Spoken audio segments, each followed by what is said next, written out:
iniciando então. Bom dia, meus irmãos. Bom dia. Tem alguém que está dormindo ainda? Domingo de manhã é uma bênção, né? Ao mesmo tempo da alegria de estarmos aqui. Dificuldade, né? De retomar forças, semana de trabalho, cansativo. Alguns até trabalham no sábado, né? Mas louvado seja Deus pela vida dos irmãos, que bom por vocês que vieram. Louvado seja Deus. Deus tem tocado os corações, né? Para nós estarmos aprendendo juntos essa importância da igreja estar reunida no ensino bíblico. É muito importante, né? Para nós podermos compartilhar, né, essa esfera abençoada do Espírito, né, que Ele proporciona para nós. Vamos ficar em pé para a gente poder orar? Tá bom, para a gente dar uma sacudida, né? Eu vou chamar a Yara, as crianças aqui. Por enquanto só os dois, mas vamos continuar orando para que venham mais crianças, né? Vamos orar também pelos pedidos aqui, na caixinha. E vamos... Essa hora também, amados, é a hora de você colocar o seu coração diante de Deus. Se teve algum problema nessa semana, acho que todos nós temos, né? Essa é a hora de você colocar diante de Deus para você poder relaxar um pouco agora. Não relaxa tanto, você não dorme, né? Mas descansar um pouquinho para poder aprender, para na hora do ensino os problemas não ficarem sondando a cabeça, né? Vamos orar, entregar diante de Deus.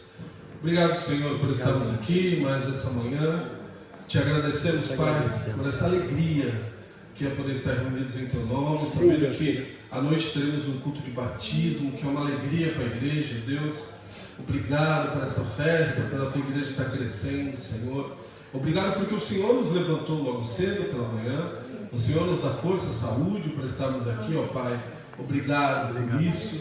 Obrigado pela Tua palavra que iremos aprender. Iremos falar hoje sobre a nossa consciência do caráter cristão. Nos ensina um pouquinho mais, Deus, nos faz debruçar, ó Pai, na Tua vontade, no Teu querer, ó Deus, em nome de Jesus. Em nome de Jesus. E que possamos aprender um pouquinho mais com nossos irmãos, compartilhando, Deus, essa porção do Espírito, Pai, que eu tenho certeza que o Senhor já está derramando essa manhã, Deus. Abençoa as crianças também que estarão lá com a irmã Yara. Abençoa o ensino delas também, Senhor, que elas vão aprender, que esteja em consonância com a igreja e que ela possa transmitir aos pequeninos toda a Tua vontade, para que eles aprendam, Senhor, desde a sua pequenez, o quanto o Senhor é grande e maravilhoso, Deus, que eles possam crescer na Tua presença, Pai. E abençoa e toca o coração dos pais, das crianças que não estão vindo ainda de manhã, Senhor. O Senhor sabe da dificuldade dos irmãos, Pai, mas não há nada maior e mais importante do que estar reunido com a Tua igreja, Deus. Toca o coração deles, para que eles tragam as crianças, para que possamos estar alegres juntos aqui com toda a igreja, Deus. Obrigado pelos irmãos que já chegaram. Que alegria ter os nossos irmãos aqui para aprendermos juntos, Pai. Que possamos crescer cada vez mais. Abençoa os pedidos dessa caixinha, Deus. Os irmãos que estão afastados, os irmãos que estão com dificuldade, doentes, aqueles, Deus, que estão em rebeldia no pecado, Deus, toca esses corações em nome de Jesus. É o Teu Espírito que nos faz discernir do pecado, da justiça e do juízo, ó Deus. É o Senhor que nos faz ter a consciência, como vamos aprender hoje, do quanto precisamos de Ti, ó Pai. Abençoa, Deus, cada um dos pedidos, os pedidos do coração dos meus irmãos também, as dificuldades que tiveram na semana, que agora isso possa cessar em nome de Jesus, e que possamos aprender e focar somente no ensino da Tua palavra. Obrigado por essa linda manhã, obrigado porque Tu és o nosso Deus, e o Senhor é tudo que temos, ó Pai. Amém. Amém. Boa aula para as crianças, os irmãos podem sentar.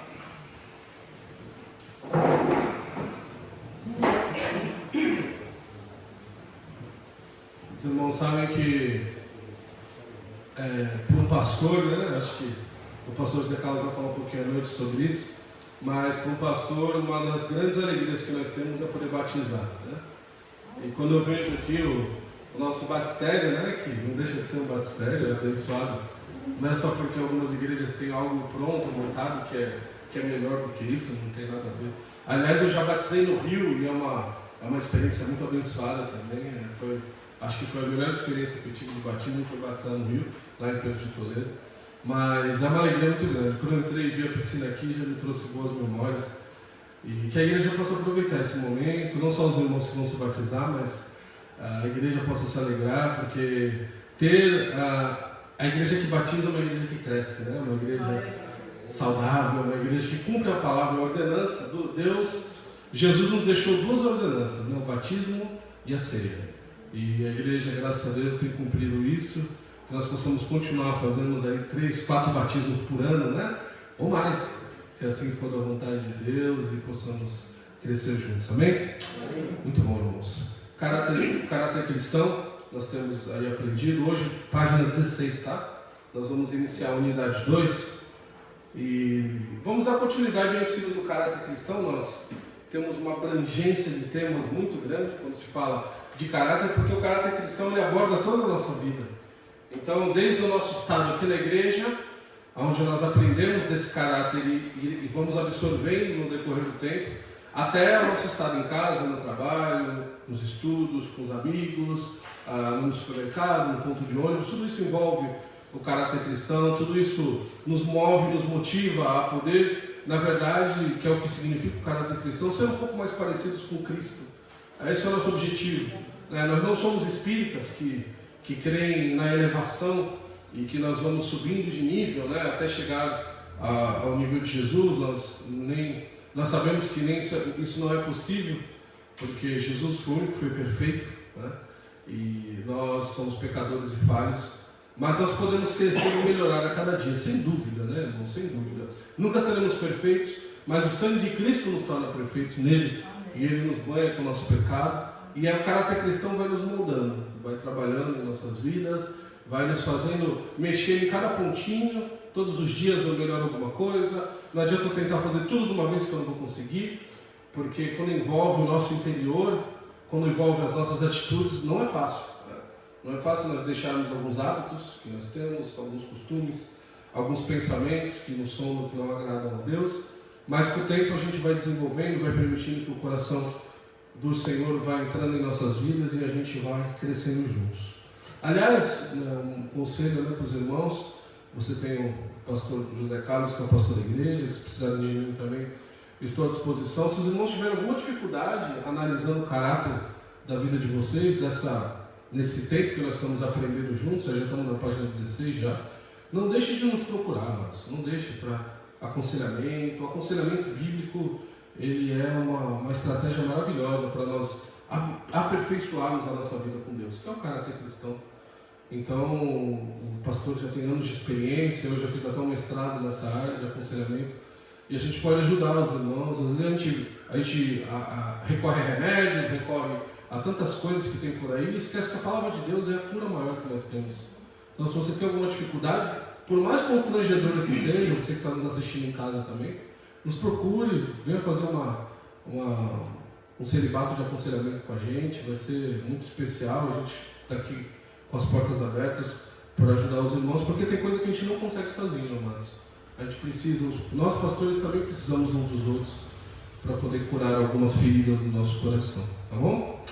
Unidade 2, página 16, o cristão e a sua consciência. Eu estava estudando, já terminei de estudar essa unidade em casa, e eu estava vendo como o pastor colocou aqui cada ponto, e com muita sabedoria, e não é fácil você definir a consciência.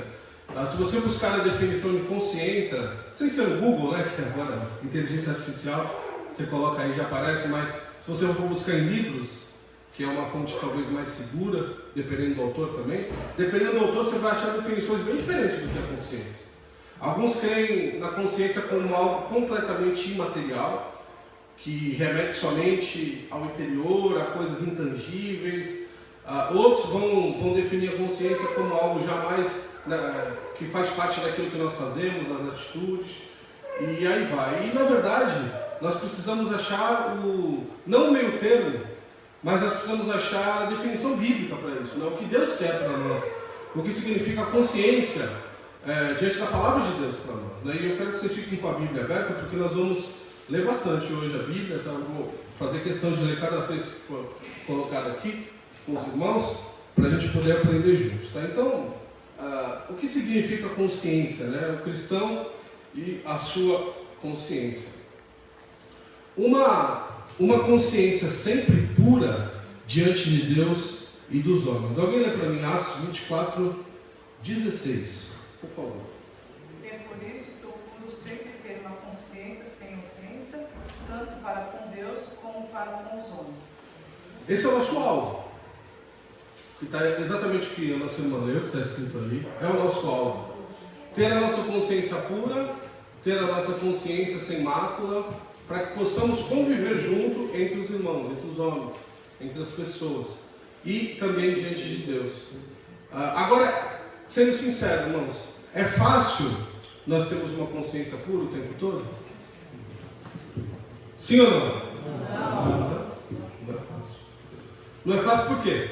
Quem pode me responder? Por que não é fácil?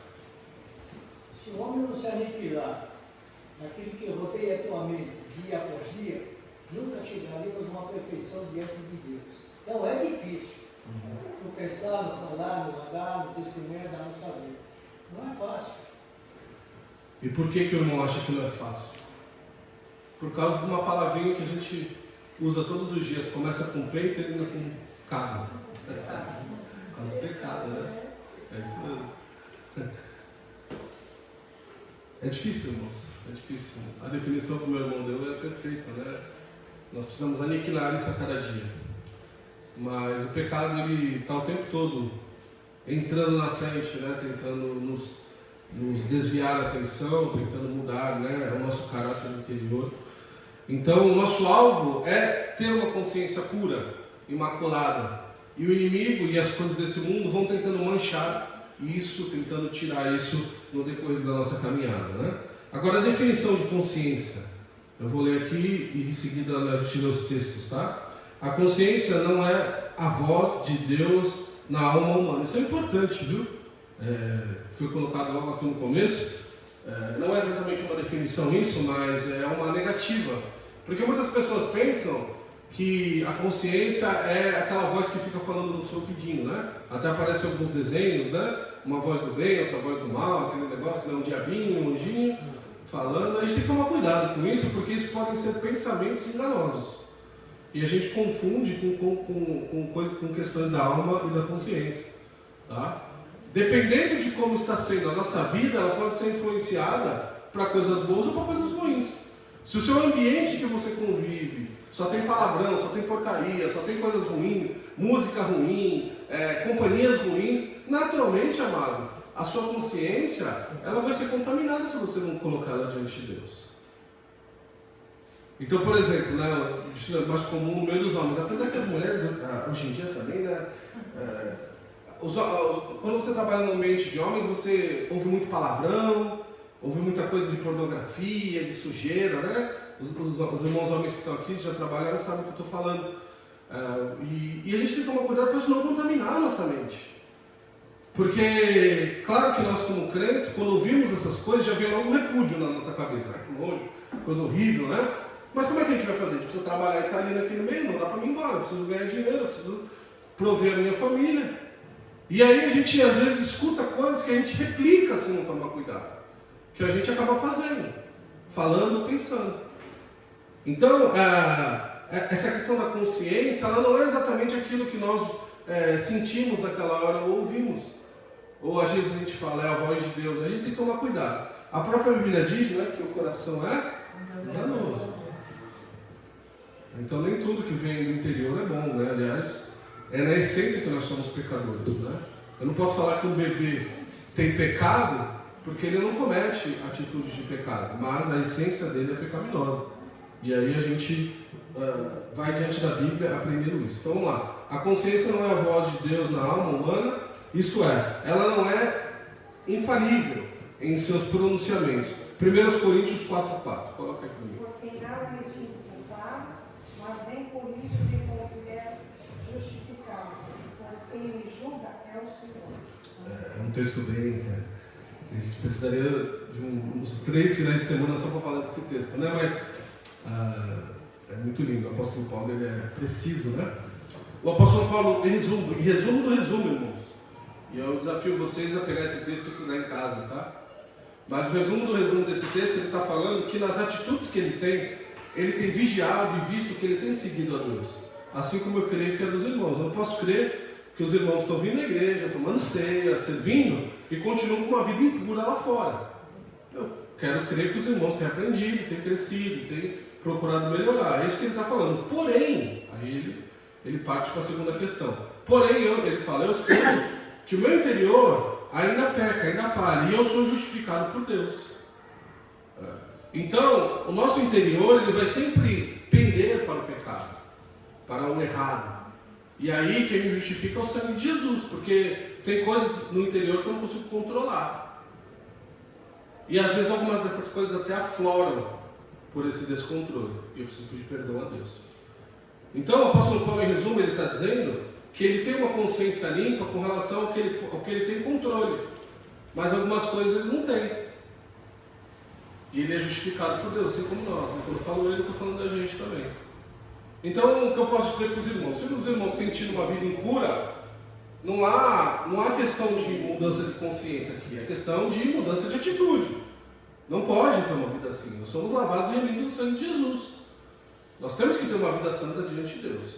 Agora, quando a gente eventualmente tropeça, pensa coisas ruins, né? Sentimentos que não provêm de Deus, o sangue de Jesus nos justifica quando nós pedimos perdão, quando nós nos arrependemos.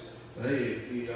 Eu não vou falar sobre o pecado hoje, mas o arrependimento ele está intrinsecamente ligado ao pecado. Porque não adianta nada eu pedir perdão para Deus se eu não me arrepender. O perdão, a palavra perdão, irmãos, não é uma chave que você liga e desliga, tá? Você vai ali, vou dar um exemplo para os irmãos, você quer apagar a luz, né? Você quer acender, então você vem aqui, você liga e você desliga. Então, perdão, Senhor. Não, perdão, Senhor. Não é assim. O perdão, ele precisa vir com arrependimento.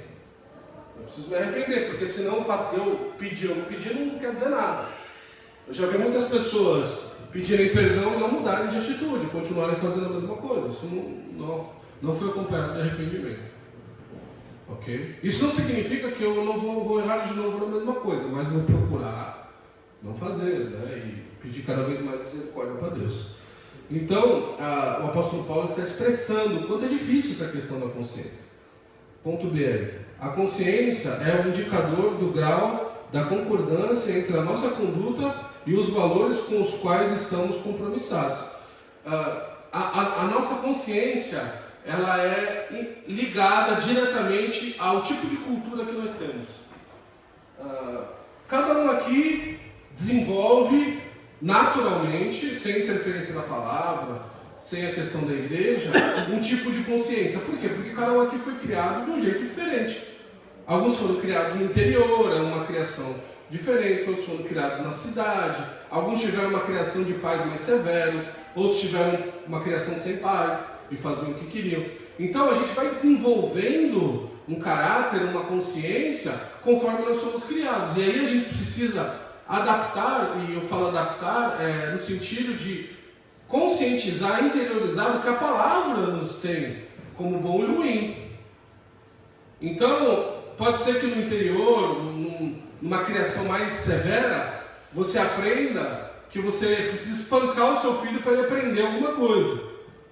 E aí você desenvolve na palavra de Deus que você precisa ser exemplo para ele. E quando necessário, discipliná-lo, que não quer dizer espancar, para você ensiná-lo alguma coisa. Aí você vai moldando o seu caráter, vai moldando a sua consciência. Da mesma forma que deixar a criança fazer tudo que ela quer, como alguns ensinamentos modernos, também não é solução, os irmãos sabem disso. Porque ela vai desenvolver o caráter libioso, falho, pecaminoso, desobediente e assim por diante. E a gente precisa ter um equilíbrio nessas questões. E assim, conforme cada um aqui foi criado. Então, amados, dependendo da forma como você aprendeu a viver, é a forma que você vai desenvolver a sua consciência. E a gente precisa moldar isso de acordo com a palavra de Deus. Se você for em algumas ilhas, por exemplo, ali no Caribe, que são isoladas, existem algumas tribos antigas ali, algumas delas têm o costume de fazerem sacrifício das crianças. Até hoje. Na cultura deles, quando uma criança é escolhida para ser sacrificada, ela vai pulando de alegria para o momento de sacrifício. Porque para ela é uma honra. Para nós é um absurdo. Mas para ela é uma honra. Para a família, então, fomos escolhidos. Eles desenvolveram um caráter, uma consciência de que isso é bom. Isso é uma grande luta, por exemplo, nas nossas tribos indígenas, quando vem o IBAMA e outros órgãos governamentais falando que a gente não pode pregar a palavra de Deus para eles para não interferir na cultura deles. Mas, por exemplo, algumas questões da cultura de algumas tribos indígenas são questões de morte, são questões pecaminosas, questões que não fazem bem. Algumas tribos indígenas, por exemplo, se a criança nasce com algum defeito, nasce sem uma perna, sem um braço, ela nasce com síndrome de Down, alguma coisa assim, eles matam a criança.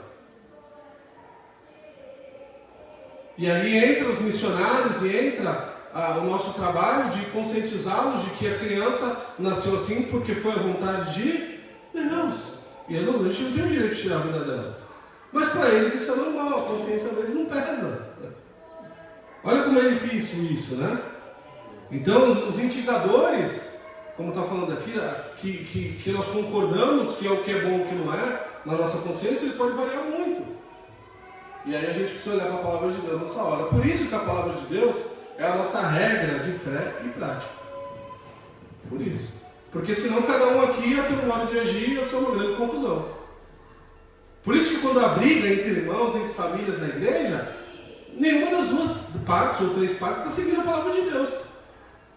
Porque não pode haver esse tipo de confusão.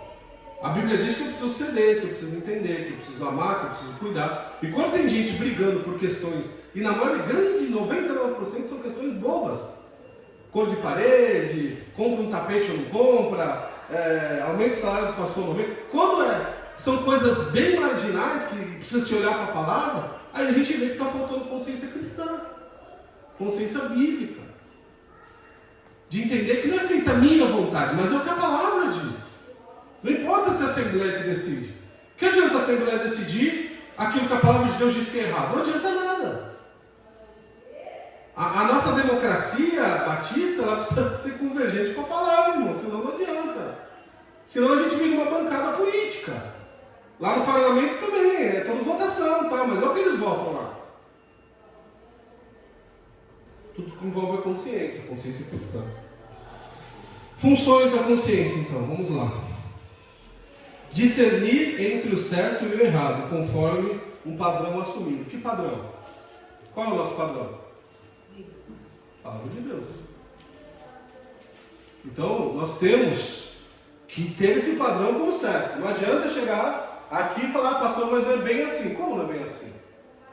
Ah, mas os tempos mudaram. Não interessa. A Bíblia não muda. Passam-se céus, passam-se terra, mas as minhas palavras jamais passarão. Então, nós temos que entender que não importa o que as tendências modernas dizem, o que a juventude de hoje, ou os saudosistas, né? Não, porque antigamente, aí tudo, nada pode, não pode fazer nada na igreja. Porque antes, e daí? É uma restrição bíblica ou é um costume somente? Dá para mudar, se não for uma restrição bíblica. A gente tem que tomar cuidado com os pesares, né? Então é discernir entre o certo e o errado, saber o que podemos e o que não podemos. E temos que ter um padrão de pensamento, né? Quanto mais próximo à Bíblia, melhor.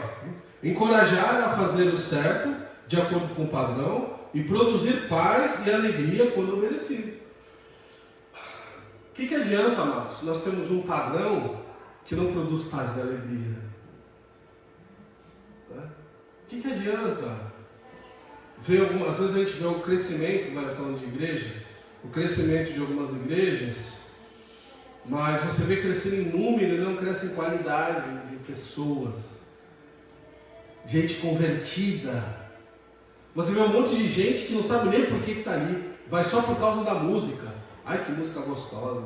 Olha, esse pastor prega tão bem. Mas por que você veio? Não sabe falar que estou aqui porque Jesus remiu a minha vida no sangue dele. A pessoa não sabe falar isso porque ela não entende isso, porque ela não foi ensinada, porque ela não dá valor para essas coisas. O valor que ela dá, estou me sentindo bem, por isso estou aqui. Quantas vezes, irmãos, já não ouviram pessoas que saíram dessa igreja, por exemplo, falando, não estou me sentindo mais bem aqui, mas lá eu me sinto melhor, vou ir para lá. Como pastores, a gente escuta todas essas coisas. E aí a gente fala, você não entendeu nada ainda. O único motivo que você tem para você sair da igreja que Deus te colocou, que você foi batizado, que você orou, é quando Deus mandar. Você tem um propósito maior do que esse, para ir para outra igreja. Você mudou de região, é muito longe, não tem condição. Agora, se Deus não mandou, se você não tem uma força maior, irmão, não tem como, mas o pastor, eu não gosto, o irmão, ele tá... Não interessa, vai orar. Porque problema nós sempre vamos ter. Eu aprendi uma vez no vídeo de um pastor que quando a gente muda de igreja por causa de um problema, a gente está levando o problema para outra igreja, porque o problema éramos nós. E lá vai ter o mesmo problema ou outros problemas, mas sempre vai ter. A igreja é um grande hospital, cheio de problemas de gente doente. É por isso que nós estamos aqui. Se fôssemos seres excelentes e perfeitos, já estaríamos no céu, irmãos. É a consciência. Vai sendo lapidada, trabalhada cada dia. Então nós temos que encorajar os irmãos. Ó, irmão, tá certo, tá errado. Vamos ver isso daqui, a Bíblia diz isso, qual é o texto, vamos estudar juntos.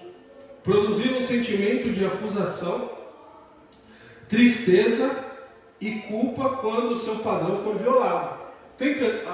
Quando a mente fica cauterizada, eu acho que a gente vai abordar isso mais para frente. Mas rapidinho, quando a mente fica cauterizada, ou seja, ela acostuma com certo tipo de padrão, às vezes a gente faz o errado e nem nota mais. Pessoas que falam palavrão, por exemplo, ela fala e solta, ela já nem... E às vezes solta no meio da igreja aqui. E quando a pessoa chega a soltar um palavrão no meio da igreja, isso quer dizer que na casa dela é uma festa. Você entende? Não é questão de ser santarrão. A gente não está falando de perfeição, ninguém é perfeito. Agora tem algumas coisas que a gente precisa sentir. Não, eu errei. Eu devia ter falado assim com o meu irmão. Poxa, eu fui falar com o meu pastor, mas eu machuquei ele. Poxa, eu tratei mal minha esposa, ela estava tão feliz, fez aquele bolo, e eu nem dei atenção, nem elogiei. Eu preciso... assim. Não dá, irmãos, para a gente continuar fazendo coisa errada e achar que está tudo bem. Não está tudo bem, não. Tem que ter é sinal que a nossa consciência não está moldada ainda no caráter cristão. Então a gente tem que tomar cuidado com isso. Tem que haver tristeza quando a gente erra, porque a tristeza ela faz parte do processo de reconciliação, de crescimento. Né? A melancolia em excesso é ruim, mas numa certa medida nos faz tornar a entender o que é bom e o que não é. Eu reflito no momento que eu estou triste, que eu estou cabisbaixo, eu falo, poxa, eu preciso melhorar isso, aquilo, faz parte disso. Né? É que nem quando morre um ente querido nosso, já dou a palavra para o irmão, morre um ente querido e a gente precisa passar pelo luto.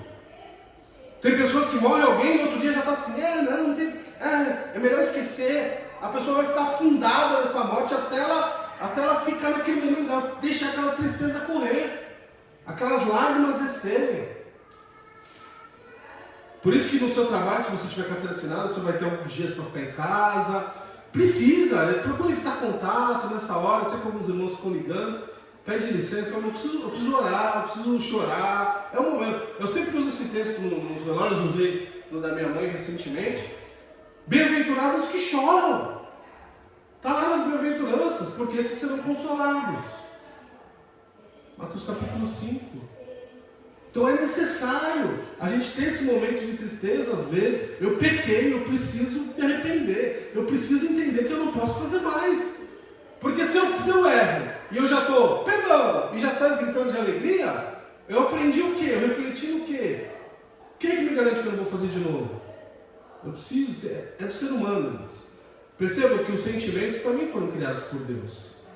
Não é só alegria que é de Deus. Às vezes a gente precisa sentir e sofrer um pouco. Fala, meu amado. Pastor, eu sou leigo na palavra, estou apenas há 5, 6 anos e tenho minha dificuldade de entender certas, vamos dizer, colocações. Como é que um cristão pode perceber que é Deus que está...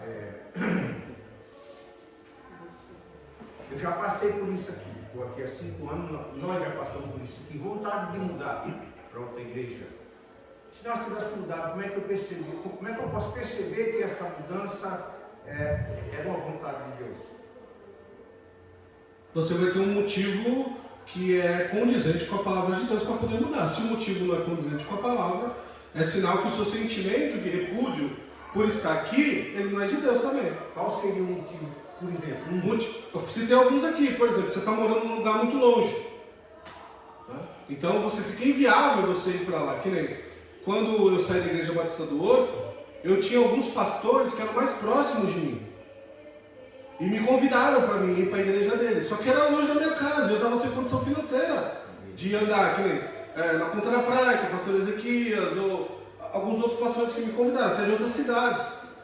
E aí eu fui na que eu podia vir, que o pastor que eu conhecia, que era o pastor Luiz, fui para Areia Branca, que era mais perto. E aí claro que eu orei, porque se não fosse de Deus também, eu não iria ainda sendo perto, mas foi isso, um exemplo. Né? Outro exemplo, se o irmão tem que mudar, é que Deus chamou o irmão para fazer outra coisa em outra igreja. Então eu vou para aquela igreja porque lá eu vou ser um missionário daquela igreja, eles vão me enviar, ou lá eu vou para aquela igreja se você for um obreiro, porque lá estão precisando e Deus está mandando ir para lá. Mas sempre com a anuência do seu pastor, conversando com ele, nunca brigado. Porque a grande maioria das vezes que algum irmão vai para outra igreja é brigado com o seu pastor, é brigado com os irmãos. Eu tenho certeza que o pastor José Carlos procede assim também aqui, que é um padrão nosso como pastor. Quando eu estava nas igrejas que eu pastoreei, vinha algum irmão de outra igreja, a primeira coisa que eu pergunto, por que você veio para cá? Qual é o motivo? É porque eu briguei com outro pastor. Meu irmão, você é muito bem-vindo aqui na minha igreja, irmão. Fique à vontade. Mas eu só vou recebê-lo como membro quando você voltar lá e você se reconciliar com o seu pastor e o seu pastor te liberar para você vir para cá. Quando ele não sai da minha sala gostando do que eu falei ou não, eu ligo para o pastor dele na hora.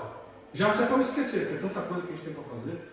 Ligo na hora, pastor Zé Carlos, recebi um irmão aí da sua igreja de Ebenezer, aqui, e ele está querendo vir para cá. Qual é a situação dele? Pastor, assim, assim, assim. Aconteceu um caso que ele me ligou. Uma irmã que veio para cá já está falecendo. E ele me ligou, eu falei, não, tudo bem, ela quer ir e tal, não tem nenhum problema, ela veio. Não sei se as razões dela eram bíblicas, mas é problema dela também. Eu aconselhei ela. Teve um casal também que saiu quando eu cheguei lá no outro, que foi para outra igreja, que era muito importante para a igreja, aquele casador, 2 diáconos. E aí eu falei para eles, não, por favor, não vão embora. Eu estou chegando agora aqui, eu vou precisar de vocês, e eu precisei deles mesmo. Não, pastor, mas a gente está sentindo de ir. Aí eu falei o que eu falo para todos, vai se for Deus que está falando. Se não for, fica.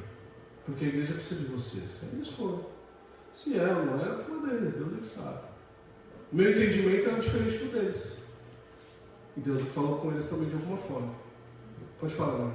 Pastor, eu penso também assim, se for de Deus, você vai em paz. Isso. Porque eu tive um momento aqui na Ebenezer, de mim, que eu me conheço, eu sei como é que eu sou difícil.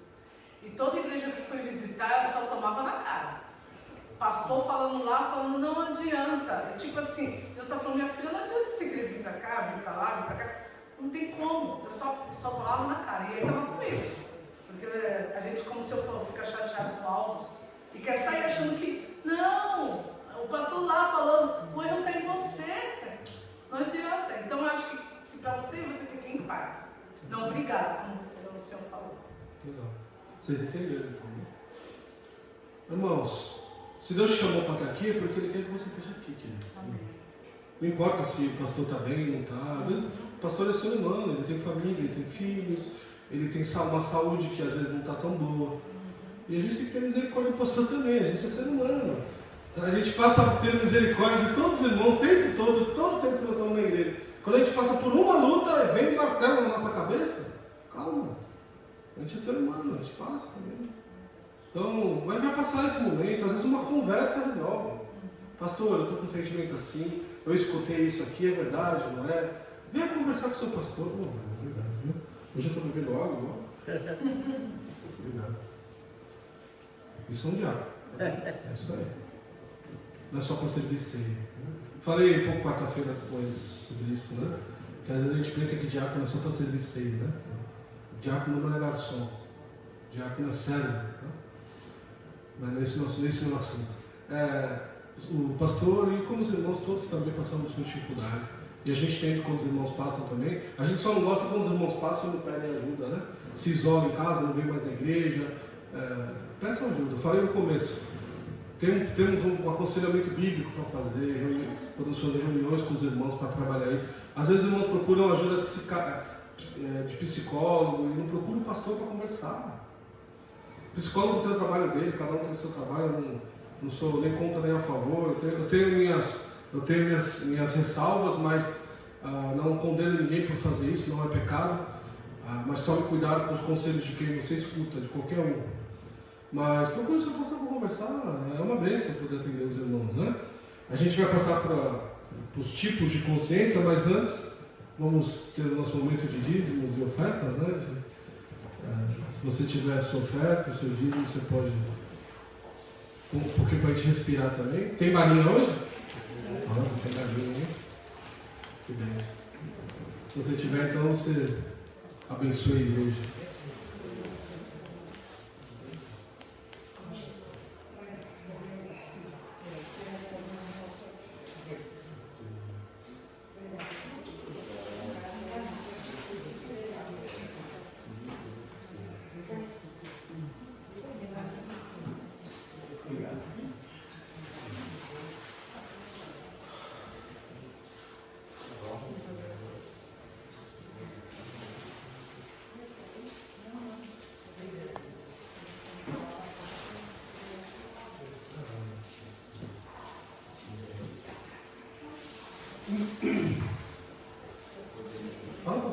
Então, sobre essa questão que o Bonifácio colocou de mudar da igreja, eu já algumas vezes, poucas vezes eu mudei de igreja, né? A primeira coisa que a gente tem que pensar quando vai mudar de igreja é isso: estou mudando da igreja porque a minha igreja parou de ensinar a Bíblia.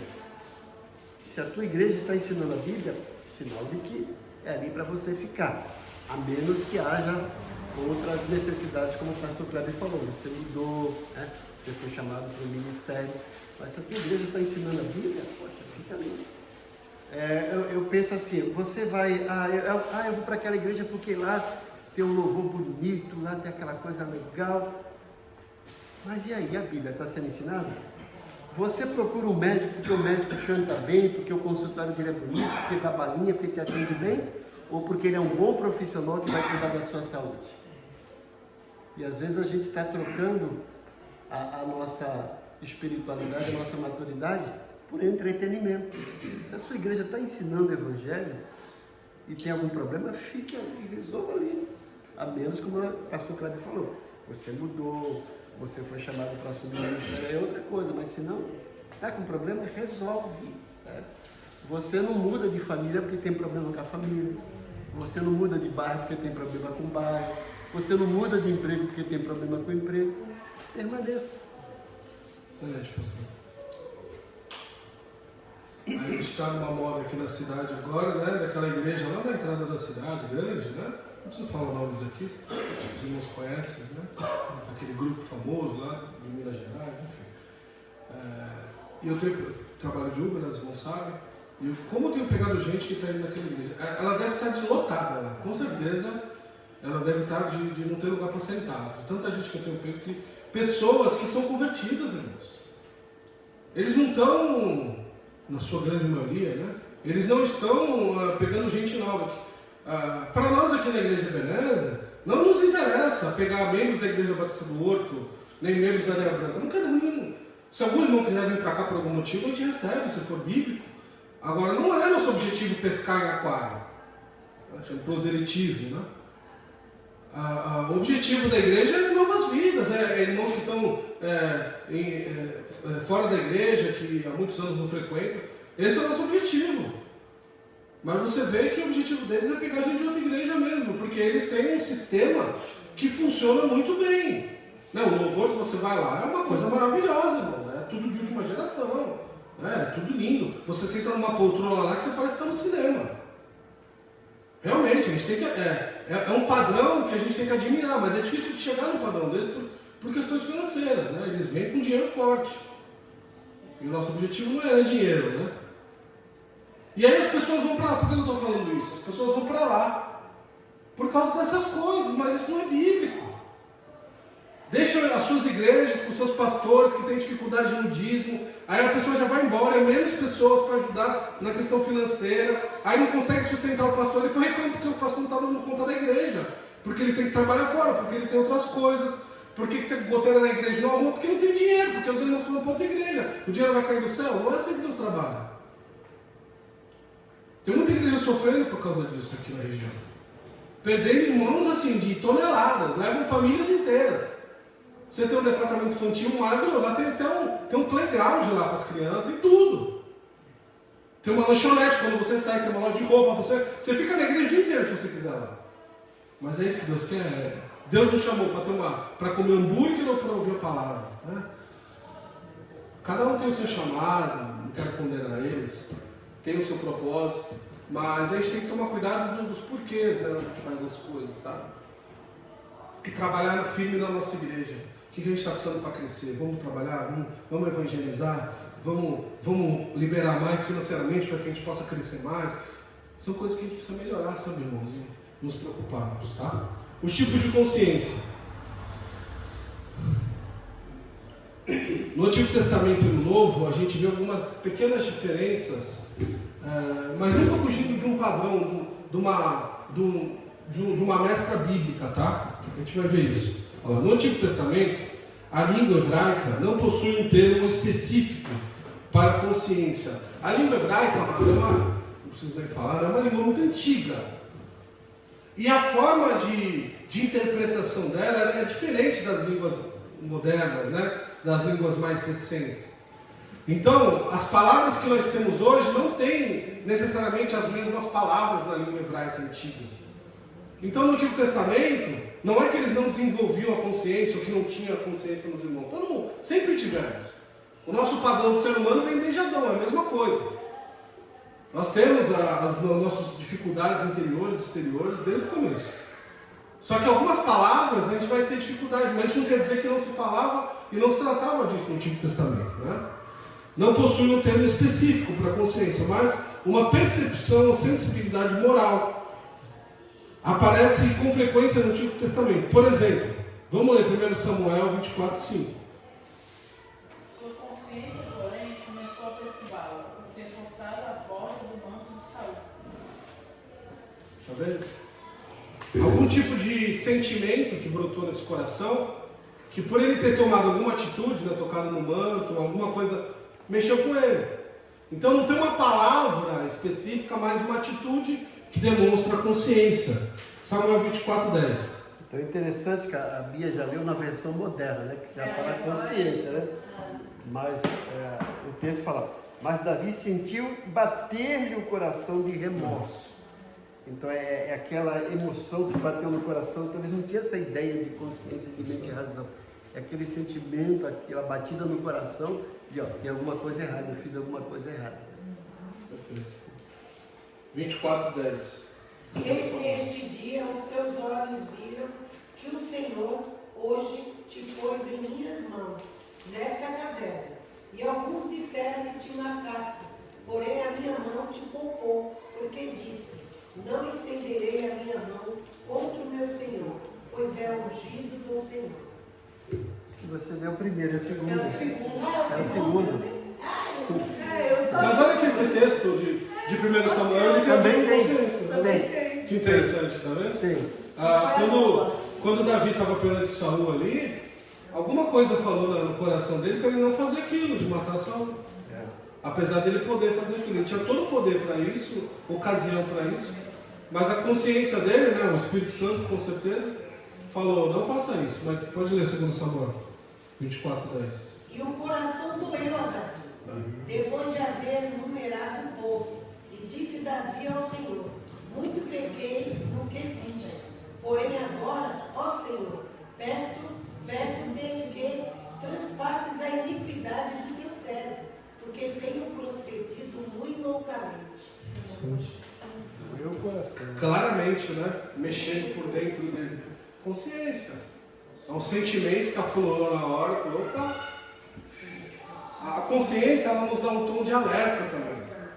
Às vezes a gente sente alguma coisa e não quer dizer que está errado, mas nos faz ficar alerta. E aí a gente pensa melhor. De repente a gente descobre que vamos continuar, continua. Mas é importante nós termos isso. Jó 27,6. Afirmarei minha inocência sem hesitar. Por toda a vida terei a consciência limpa. Essa é a versão moderna, né? É. Qual que é a antiga? Vamos lá. Minha justiça me apegarei e não alargarei. Não me reprova a minha consciência por qualquer dia da minha vida. Aí, Com certeza é uma tradução também. isso aí me veio também já traz consciência. Alguém tem Almeida Revista aí? Eu li não lembro. Almeida Revista aí. Almeida também. Lembrando que as traduções não são perfeitas, né? A língua original ela traz uma. Às vezes uma palavra hebraica, uma palavra no grego, ela tem uma expressão numa frase inteira no português. Então é muito difícil para os tradutores. Aí vocês vão encontrar variações, né? Quando a gente está falando que a Bíblia da Bia está um pouco moderna, não quer dizer que está completamente errado. Não. Mas não existe também nenhuma versão perfeita, tá? Não existe. Nem no português, e nem no grego, nem no hebraico, porque todas elas são versões de versões. A gente não tem a carta que Paulo escreveu no punho dele lá para Timóteo, não existe mais essa carta. Então a gente tem inscrições, descrições, e aí, até na língua original, a gente vai encontrar. A gente tem no grego, por exemplo, escolas de tradução antigas diferentes, né? E a gente vai trabalhar isso também. Então, só para os irmãos entenderem por que algumas versões são diferentes de outras. Você pegar a NVI, por exemplo, a NVI nossa que nós temos aqui no Brasil é uma tradução do inglês, da NVI do inglês para o português. E a NVI do inglês, do inglês ela é uma tradução direta do grego. Então, para vocês verem, ela não é uma tradução da King James, que é a primeira Bíblia que foi escrita na língua inglesa. Já é uma outro tipo de tradução. Então, você vê como são diferentes. A João Ferreira de Almeida já é uma tradução bem antiga, que vem do latim, que veio do grego. E aí você tem várias João Ferreira de Almeida, tem até as mais novas, né, do século XXI, tem umas bem modernas agora. Então, para os irmãos entenderem como as traduções não são exatas e nunca serão, tá? E Salmos 32, 3 e 4. Quando eu mantive o silêncio, meus ossos envelheceram por meio do meu bramido por todo o dia, pois dia e noite tua mão foi pesada sobre mim, meu orvalho é transformado em seca de verão. A culpa, né? A culpa do salmista, naturalmente Davi, a culpa do pecado, dele estar errado é tão grande que isso doía internamente dele.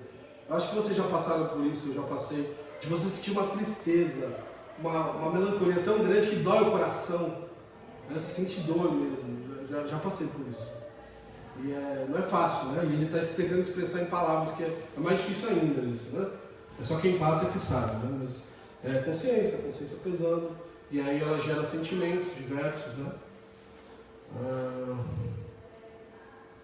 Gênesis 3, 7, 8. E os olhos de ambos foram abertos, e eles souberam que estavam nus, pois eram folhas de figos e fizeram para si aventais. E eles ouviram a voz do Senhor Deus andando pelo jardim no frescor do dia. E Adão e sua mulher se esconderam da presença do Senhor Deus entre as árvores do jardim. A segunda expressão de consciência da Bíblia. A primeira foi: eu como ou não como? Quando a serpente ofereceu para a mulher e depois a mulher para o homem, né? Ali há um hiato que talvez a consciência, principalmente de Adão, que o fato dele ter comido que gerou, né, toda a transgressão. Você vê que até Eva comendo não aconteceu nada, ela comeu. Agora, como ele comeu, que era responsável, aí, a desobediência deu andamento, né? Mas, principalmente quando Adão, né, ele escuta a Eva oferecer para ele, ali tem um momento também, como não como, né? Devo ou não devo, mas cedeu. E agora, a consciência pesando por ele estar nus. Né? E sempre tiver nu, qual o problema? Mas agora, com a consciência pecaminosa, né, molhada, né, vamos dizer assim, pelo pecado, aí o negócio pesou, né? E eles ficaram com vergonha até de Deus, imagina isso. Você ficar com vergonha daquele que estava com você ali o tempo todo no jardim. Eles ficaram com vergonha. Então, interessante. Não sei se o pastor quer acrescentar alguma coisa aí. Alguma dúvida de como ele aparecia no Antigo Testamento? Vocês perceberam como às vezes é sutil, mas aparecia? Claro que o pastor colocou só alguns exemplos aqui, né? Tem muito mais do que isso, com toda certeza. No Novo Testamento, 10 minutos. A língua grega possui uma palavra exata para consciência, que aparece 32 vezes no Novo Testamento, sendo que 21 vezes nas cartas de Paulo, 5 vezes na carta de Hebreus, 3 vezes em 1 Pedro e 2 vezes no livro de Atos, utilizados por Paulo. Eram os discursos de Paulo que Lucas foi narrando ali em Atos. Então, uma grande maioria das vezes foi o Paulo, com exceção de Pedro. Se a gente crê que Hebreus foi escrito por Paulo também, né, ou narrado por Paulo, então Paulo, na grande maioria das vezes aí. E uma vez no Evangelho de João também, utilizando uma vez.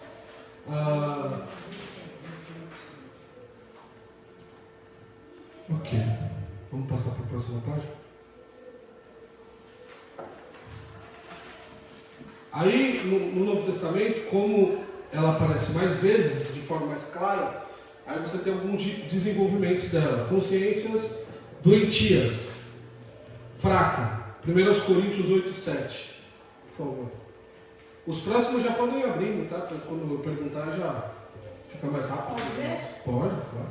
Mas tem todos a conhecimento, porque alguns até agora comem no seu costume para com ídolos, coisas sacrificadas ao ídolo, e a sua consciência, sendo fraca, fica contaminada. Olha como a questão da consciência interfere diretamente no nosso pecado, na nossa forma de servir a Deus, né? Por causa da consciência errônea ou deficiente da palavra de Deus, por causa de uma vontade vacilante ou insubmissa quanto à vontade de Deus.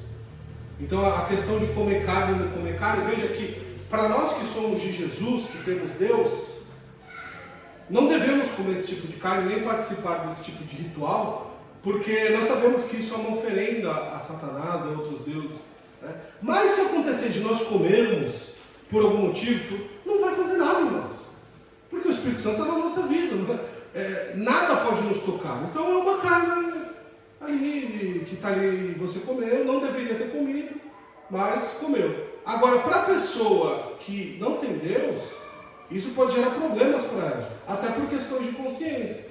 E aí Paulo fala, então é melhor que vocês não comam. Não vai fazer mal para vocês diretamente, mas outra pessoa vendo vocês comerem, vai querer comer também. É a mesma coisa a bebida. Ah, pastor, é pecado beber uma cerveja? É uma questão muito complicada, irmãos. Ah, mas é na minha casa, é sem álcool.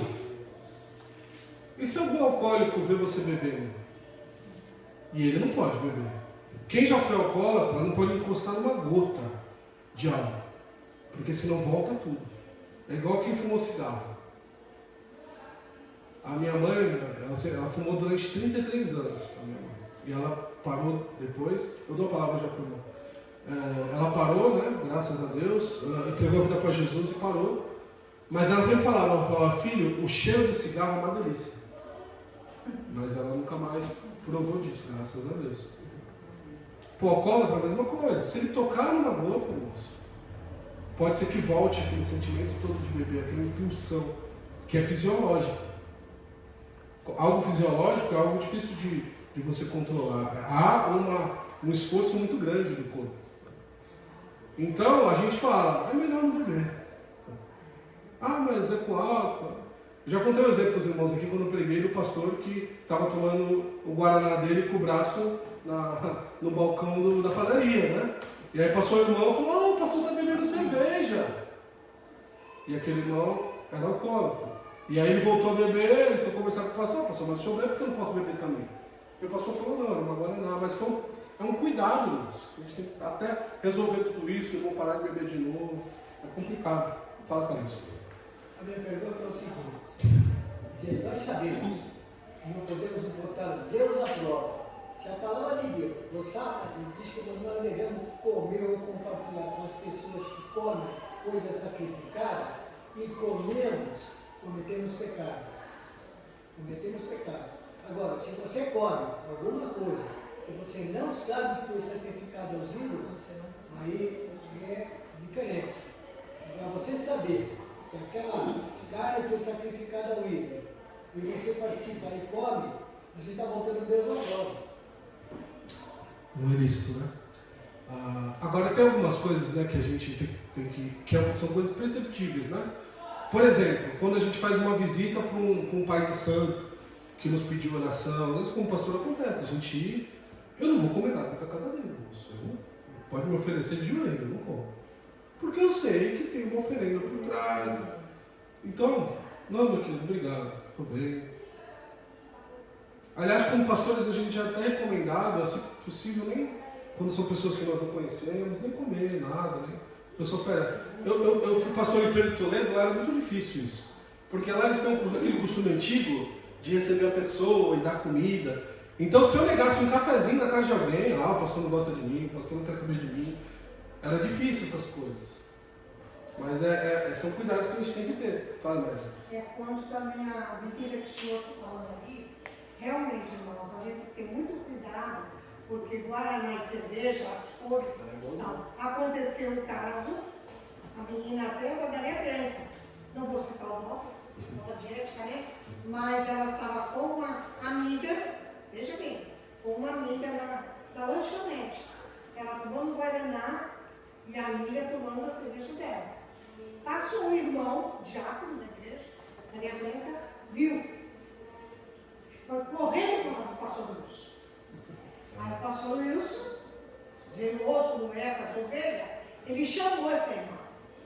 Aí ela falou, olha, pastor, eu falo de frente à pessoa que veio me falar que eu não estava bebendo. Agora, cabe o senhor acreditar em mim ou quem? Aí o pastor ficou, né? Porque ela falou, eu não estava tomando cerveja, estava tomando Guaraná, a minha amiga estava tomando cerveja. E o irmãozinho passou, já não chegou nela. O certo, irmão, eu acho assim, se você vê alguma coisa do seu irmão, chega no teu irmão. Não vai fazer com quem gera fofoca. Aí o pastor falou, não, fica em paz, né? Se ela estava com a consciência dela tranquila, ela ficasse em paz. Mas se o pastor não entendesse por esse lado, quer dizer, a vizinha ia ficar triste, acabou sair da igreja por causa do mal, né?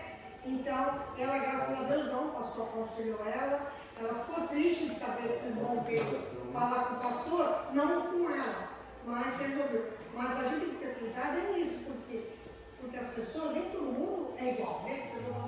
Eu posso ser mais forte, ele ser mais fraco, ou ele ser mais forte, eu ser mais fraco. E não entendemos, às vezes a gente de ganhar a pessoa, a gente perde, por causa de não saber falar, de chegar junto. A questão do testemunho está certa, está certíssimo. A questão do testemunho é muito importante, queridos. E o zelo pelo nosso testemunho, ele é tão importante quanto a nossa conversão. Ou seja, é tão importante como eu me relacionar com Deus, eu sou convertido, me relaciono com Ele, é tão importante quanto o meu relacionamento com o irmão, o meu testemunho. Por exemplo, eu como pastor, estou falando de mim. Quando alguma ovelha minha vai casar, eu já falo, vai fazer festa? Vai. Vai ter bebida na festa? Ah, vai. Então tá bom, irmão, vou fazer o seu casamento. Eu aconselho você a não colocar bebida, explico tudo. Porque pode ter briga, alguém bebe demais e olha para a saia do irmão e a mulher é o seu. Pode acontecer de tudo. Ah, vou quieto. O problema é, eu vou fazer o seu casamento na igreja. Ah, pastor, mas a bebida não é para mim, é para os convidados. Vou fazer o seu casamento na igreja, eu vou na festa, bato foto com você e vou embora. Eu não sento nem na mesa. Eu dou procedimento. Porque o que eu penso? Imagina se eu estou lá. E aí vem uma pessoa me dar um abraço, com um copo de cerveja na mão, eu não podia falar para a pessoa que eu não vou dar um abraço nela. E alguém vai e bate uma foto. Olha o pastor lá bebendo junto com o irmão abraçado. É complicado, Deus. Ah, pastor, mas é o meu procedimento, tá? Ah, pastor, mas o senhor não vai ficar na minha festa. Pois é, irmãos. Tem alguns valores que são maiores do que agradar os outros, entendeu? E eu tenho que tomar cuidado. Então, é sempre melhor evitar essas coisas, sabe? E depois, pastor, vem aquela palavrinha assim, não tem nada a ver, tem sim. O testemunho fala muito alto. Que nem é sem álcool, tudo bem que é sem álcool. Para você não vai fazer mal, mas para o irmão pode ser que faça. porque vai aflorar no coração, então é melhor não tomar. É o que Paulo está falando aqui na carne, é a mesma coisa. Para você não pode não fazer, mas para o irmão faz, então não come. Entendeu? Então é o mesmo princípio, irmãos. A Bíblia, ela não fala exatamente de todos os assuntos. No caso da bebida, fala que bebedice é pecado, tá? Mas alguns assuntos a gente, específicos, contemporâneos, não tem. Mas os princípios estão aqui. É a mesma coisa. Você está falando da comida para a bebida, é a mesma coisa. Então, é muito difícil, né, as pessoas entenderem isso. No caso do pastor Wilson, eu imagino ele chamando aquela irmã para falar, porque ele é rigoroso, né? Ele bate de pouco. Eu falo o que eu vi. Eu fiquei lá um ano. Ele bate de pouco. Bebida é pecado. Pá, pá. A pregação dele é essa. Eu imagino ele chamando a irmã para conversar. Deve ter sido bravo, mas... a Bíblia diz que se nós vemos um problema com o irmão, a gente tem que falar primeiro com o irmão. Então é importante isso. Se o irmão não aceitar isso, não é gostoso. Muito bom. Consciências doentias fracas, corrompida. Tito 1,15, alguém pode ler rapidinho? Para a gente finalizar essa parte. Todas as coisas são puras para os puros, mas nada é puro para os contaminados, em infiéis. Antes o seu entendimento e a consciência estão contaminados. A moralidade de quem está sem Deus ou quem está afastado de Deus, ela não deve ser considerada, tá? Porque aí ela está completamente deturpada pelo mundo. Então não é padrão. A pessoa fica criticando a igreja lá na casa dela, deixa ela criticar, o problema é dela. Está errado, não deve ser considerada, porque ela não está aqui no nosso meio, ela está corrompida pelo pecado. Então, tome cuidado com isso, né? Quem tá no lodo, a tendência é afundar mais sempre, sem Jesus, tá? Então ele fala mal da igreja. Às vezes tem algumas reuniões de família que eu vou, principalmente a família da minha esposa, que é maior. Acho que a grande maioria eu vou na dela, porque na minha família quase não se reúne, mas começa a falar mal de igreja, eu saio. Deixo falando sozinho, vou para o outro lado. E geralmente vai quando bebem, quando estão. É horrível, né? Então, quem está corrompido vai falar de forma corrompida o tempo todo. Mas, Hebreus 10, 22. Cheguemos-nos com o verdadeiro coração, em inteira certeza da fé, tendo o coração purificado de má consciência e o corpo lavado com água limpa. O sangue de Jesus nos purifica, irmãos. Louvado seja Deus. Então não há pecado que não possa ser perdoado, não há dívida que não possa ser sanada e não há consciência ruim que não possa ser retomada por Deus, né? Lavada, remida no sangue de Jesus. Pastor, um comentário bem rápido. Pode falar. Na época que eu era professora, tinha reuniões e surgiu naquele tempo que as mulheres iam para um lugar que os homens dançavam. E esse versículo vem a calhar, porque uma professora falou, vamos, Zé? Falei, não. A outra falou, ela é evangélica, ela não vai. Aí uma outra ainda falou, olha só como o demônio trabalha. Que nada, ela pode ir, depois é só pedir perdão pelo pecado. Olha só, eu fiquei calada e não, claro, não era o meu local, não fui. Mas olha só. Essa é uma mente completamente corrompida, não entendeu nada. Total. Não entendeu nada. Via de regra, quando eu trabalhava nas empresas onde eu trabalhei, e tinha aquelas festas de final de ano, dependendo do tipo de festa eu não ia, eu não era pastor ainda.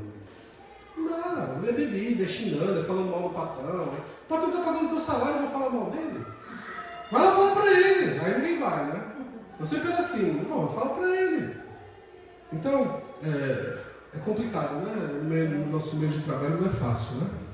Se você for obrigado a ir, tem empresa que faz aquela pressão. Você ora bastante, jejua, né? E não se envolva nessas coisas aí. Difícil. Corrompida, tipo, já falamos, má também. Cauterizada, eu já expliquei para os irmãos, né? Não precisamos. Mente cauterizada é aquela mente que concorda com o errado de forma normal, já não sente mais que é pecado, faz o pecado e acha que é normal, tá? E por fim, consciências sadias, né? Limpa e pura. Já falamos bastante sobre isso, né, irmãos? Não precisamos ler. Consciência limpa e pura é aquela que está banhada pelo sangue de Jesus, que é movido pela palavra. O que a Bíblia diz sobre isso? É uma discussão saudável, irmãos, que a gente tem que ter. Não é o que eu acho. No seminário, eu trabalho assim com meus alunos. A primeira coisa que eu faço, no primeiro dia de aula que eu vou ter com eles, eu falo, irmãos, meus queridos alunos, eu amo vocês, que vocês precisarem de mim como professor, eu estou aqui. Mas o que vocês acham e o que eu acho sobre qualquer assunto, não importa. O que importa é o que a Bíblia diz sobre isso. Ah, mas eu acho pela minha experiência, amém, irmão. O que a Bíblia diz sobre isso? Se está certo, que bênção. Se está errado, o que você acha? Então, os nossos achismos, biblicamente falando, às vezes não significam nada. A gente tem muito doutrinês de igreja que na Bíblia não tem nada. Os fariseus eram muito cheios disso. Que tinha que se banhar 7 vezes, e tinha que lavar, e não podia encontrar. Mas não tinha tantos detalhes assim na lei, não precisava de algumas coisas que eles falavam que eram importantes. E aí Jesus falou, né? Vocês não entram no reino e não deixam os outros entrar também. Porque vocês fazem errado, ensinam errado, as pessoas aprendem errado e não fazem o certo e não entram. Então, limpa, pura, boa.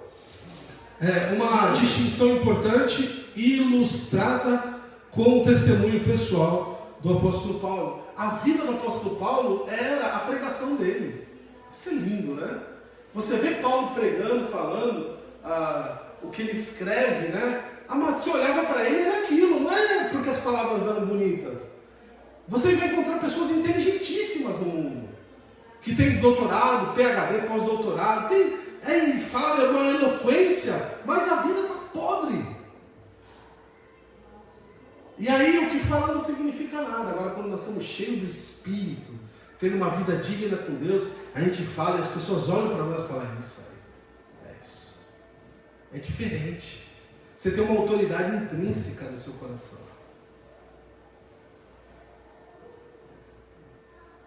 Como é que eu vou falar para o irmão não trair a esposa se eu vivo traído a minha? É isso. Da mesma forma que se eu sou fiel, eu vou lá e falo, irmão, não faça isso. Como eu já falei, nas empresas que eu trabalhei diversas vezes, eles começavam com esses assuntos. Falavam, meu querido, você tem uma mulher lavando a tua cueca na tua casa, o que você está fazendo falando essas coisas aí? Tenha vergonha na sua cara, rapaz. E hoje em dia as mulheres estão no mesmo nível, viu? As conversas é só, porque o ator tal queria, falou, meu, teu marido está trabalhando lá o dia inteiro, chega em casa, tu está falando essas coisas de outro homem. Irmãos, Deus nos deu uma consciência pura, né, e limpa, que nós possamos aprender cada vez mais. Então, a partir do subitem 5, tá, pastor? Que o senhor continue aí na semana que vem aqui. Vamos ficar em pé para a gente orar então? Vamos encerrar? Pedir para o pastor fazer a sua oração. Pai bondoso, nós somos gratos por esse momento que passamos aqui, aprendendo mais a porção da Tua Palavra. Somos gratos pela vida do pastor Kleber, teu servo, que ministrou as nossas mentes e corações. Somos gratos pela vida desse povo fiel, que está sempre aqui aprendendo. Nós vamos agora para os nossos lares, pedimos que os Teus anjos nos protejam, nos guarde, que o Senhor nos traga de volta para um culto da noite, culto de adoração e de consagração, para que possamos Te oferecer esse culto agradável e receber tudo aquilo que o Senhor quer ministrar aos nossos corações. Nós oramos agradecidos em nome de Jesus. Amém. Deus abençoe, irmãos. Até a noite, uma grande festa.